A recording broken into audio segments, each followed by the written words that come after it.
Hey guys, ClayRepairs here. Today we're going to be gutting the interior on the Project Ranger. I'll go ahead and do a before shot, and then I'll do a time lapse and an after shot after that of what it looks like with the interior fully gutted.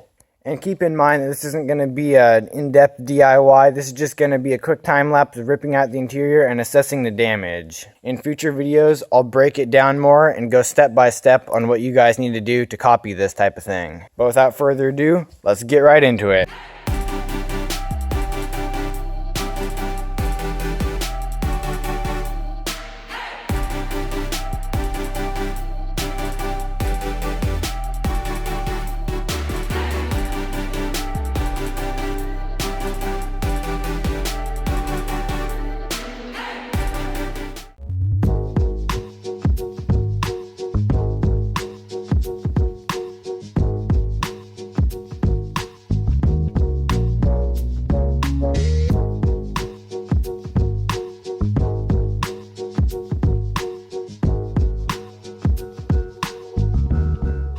Okay guys, so after ripping out the interior, we found a couple issues. There's some rust here where the seat used to be, and in the driver's side floor pan there's some rust, but not nearly as bad as the passenger floor pan here, which has actual holes that you can see outside with.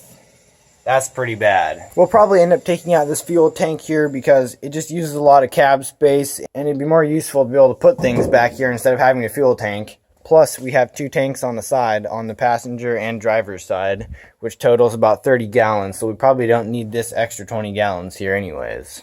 Okay guys, that's it for this video. In the next video, we'll be changing out the master cylinder and brake booster right here. And after that, probably replacing the wheel cylinders. So remember to give this video a like and subscribe so you don't miss another episode in this series.